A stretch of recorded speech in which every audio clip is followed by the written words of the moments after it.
Assalamualaikum warahmatullahi wabarakatuh. Selamat datang di Ziarah Official. Dalam video ini saya ingin berbagi langkah yang harus kita lakukan dalam menyusun SKP di PMM. Nah, di bulan Januari kemarin dari tanggal 1 Januari ya kalau tidak salah sampai 31 Januari kita menyusun SKP. Dan ini adalah salah satu inovasi yang dibuat oleh Kemdikbud yang mengintegrasikan SKP dengan PMM dan ini langsung terkoneksi dengan aplikasi BKN. Apa sih langkah yang harus kita lakukan dalam menyusun SKP ini sehingga SKP kita dapat nilai maksimal? Nah, karena SKP kita ini sangat penting sekali karena langsung terintegrasi dengan e-kinerja BKN. Nah, kita lihat tahapan apa sih yang harus dilakukan selanjutnya setelah kita menyusun SKP dan hari ini tanggal 1 Februari tepatnya kita sudah bisa melihat SKP kita dan apa yang harus kita lakukan. Nah, di sini saya akan berbagi, jelaskan langkah-langkah yang harus rekan-rekan guru lakukan selanjutnya. Oke, kita mulai. Pertama, jangan lupa kita login dulu ke PMM kita. Nah, apabila sudah login, kita langsung masuk ya ke pengelolaan kinerja. Oke, kita klik pengelolaan kinerja. Nah, tampilannya akan seperti ini ya. Ini adalah tampilan tampilan SKP kita di PMM. Langkah pertama yang harus dilakukan oleh seorang guru adalah kita cek langkah observasi. Di sini judulnya observasi praktik kinerja. Nah, lakukan observasi kelas. Ini masih 0% karena saya belum melakukan apa-apa. Nah, kita lihat di sini, cek langkah observasi.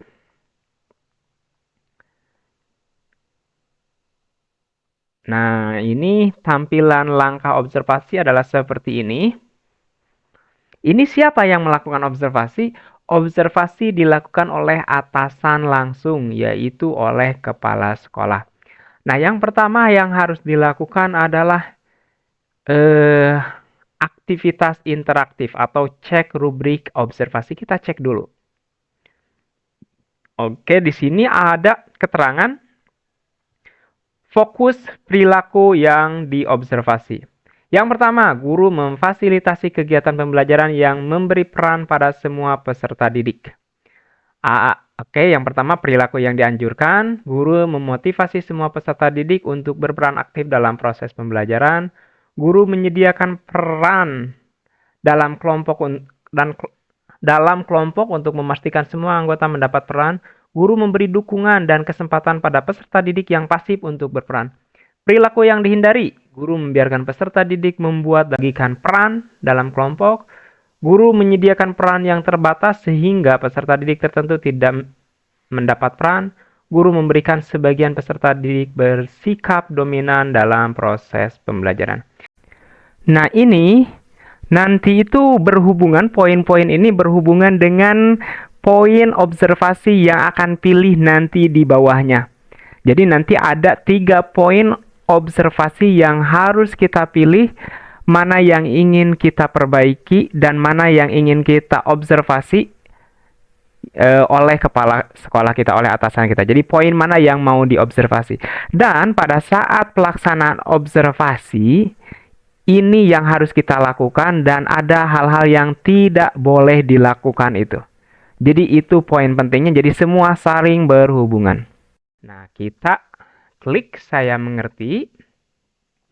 Nah, apabila sudah selesai, kita lihat di sini observasi dinilai berhasil jika tingkat upaya pembelajaran yang memfasilitasi kolaborasi dan komunikasi antara peserta didik untuk peningkatan efektivitas pembelajaran. Oke, kita lihat di bagian 1 ya. Pelaksanaan observasi. Di sini kita klik isi dokumen. Nah, ini yang terbuka. Nah, di bagian isi dokumen, nah selanjutnya kita harus memilih dulu nih, di sini apa perilaku spesifik yang ingin Anda pelajari dan tampilkan pada observasi kelas. Jadi kegiatan apa sih yang akan kita tekankan dalam observasi tersebut? Nah, ini di sini disebutkan target perilaku berdasarkan indikator yang akan diobservasi. Ini pilihannya maksimal 3. Jadi kita boleh saja mencentang semuanya. Misalkan kita centang ini. Yang pertama ini guru memfasilitasi kegiatan pembelajaran yang memberi peran pada semua peserta didik. Oke, jadi semua peserta didik itu memiliki kesempatan ya untuk berperan di kelas. Yang kedua, guru mengajukan pertanyaan yang menstimulasi proses diskusi dan berpikir kritis. Guru memfasilitasi terjadinya diskusi kelompok yang interaktif, kritis, dan inklusif. Ini bisa kita centang semuanya atau kita pilih salah satu misalkan. Seperti itu. Oke, misalkan saya di sini akan memilih 2 saja. Lanjut, katanya apa saja upaya yang akan dilakukan untuk mempelajari target perilaku. Jadi, upaya yang akan dilakukan untuk mempelajari target perilaku, misalkan gini, di sini saya menargetkan kan ada 2 target perilaku yang akan dilakukan saat observasi. Nah, upaya supaya ini berhasil itu apa sih yang akan saya lakukan? Misalkan yang pertama saya akan melakukan pengamatan, yaitu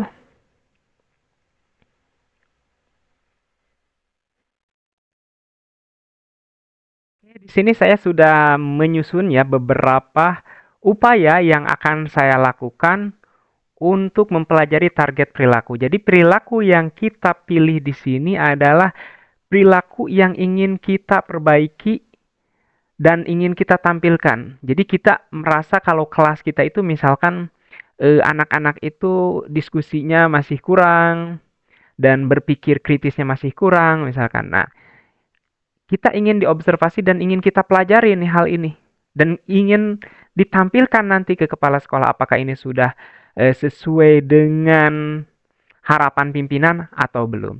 Nah, di sini saya untuk memperbaiki atau untuk meningkatkan siswa dalam diskusi dan berpikir kritis, di sini upaya yang akan saya lakukan yang pertama yaitu melakukan pengamatan, yaitu mengamati kemampuan awal peserta didik, gaya belajar dan karakteristik peserta didik.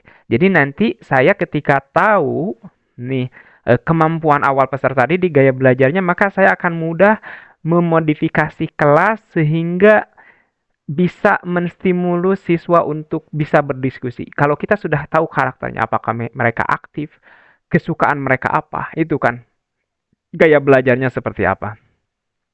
Yang kedua, upaya yang akan saya lakukan adalah mempelajari topik pelatihan mandiri di PMM, misalkan. Kan itu ada tuh seperti pelatihan fasilitator pembelajaran. Kan di sana itu kita diajarkan bagaimana menjadi seorang pengajar tapi juga sebagai fasilitator di kelas gitu kan. Selanjutnya, saya ingin akan melakukan diskusi dengan rekan sejawat untuk menyusun pertanyaan yang dapat menstimulasi proses diskusi. Jadi kita dengan rekan sejawat yang sudah berpengalaman, kira-kira pertanyaan apa sih yang bisa menstimulus siswa untuk mau berdiskusi, untuk supaya interaktif dan berpikir kritis misalkan. Dan ingat juga di sini tidak usah panjang-panjang karena eh, kosakatanya terbatas ya, hanya 250 kata. Nah, setelah itu kita bikin jadwal. Misalkan saya ingin milih jadwalnya di bulan Maret. Nah, Maret ini kita harus menyesuaikan dengan jadwal kita dan lihat juga kalender apakah libur atau tidak. Misalkan karena saya ada jadwal ngajar di hari Senin, saya akan ambil yang hari Senin, tanggal 18. Nah, sudah selesai. Kita masuk ke jenjangnya. Ini jenjang SMP ya, kelasnya saya akan kelas 7 nih. Mata pelajaran bahasa Inggris ya. Oke.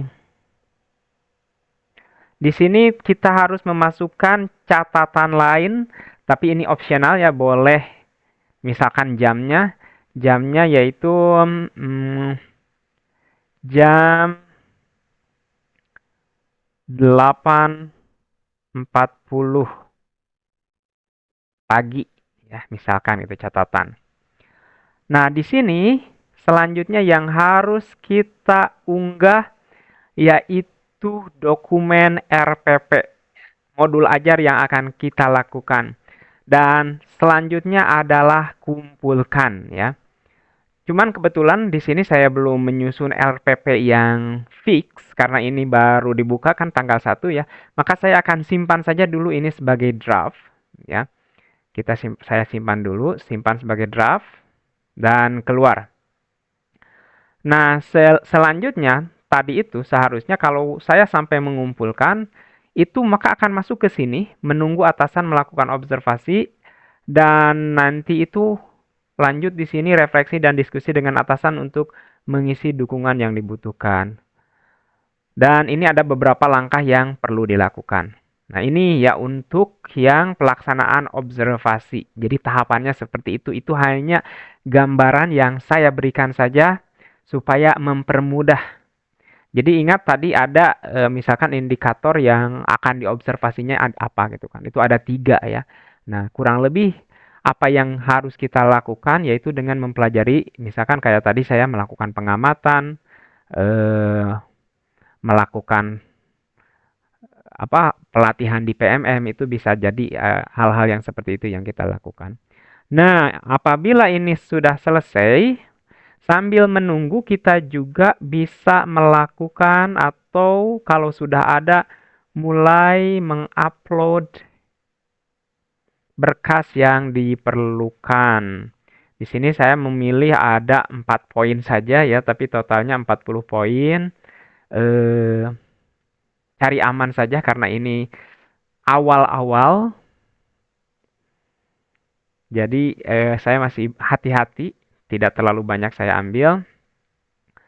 Nah, jadi itu secara bertahap kita bisa ini ya, bisa upload apabila sudah ada, misalkan kita klik dikumpulkan, ya tinggal unggah saja. Nah, kebetulan kan saya kemarin itu memilih 2 sertifikat nih untuk PMM ini nih, aksi nyata pelatihan mandiri ya. Maka di sini dimintanya 2 dokumen. Maka yang diupload adalah 2 dokumen juga gitu.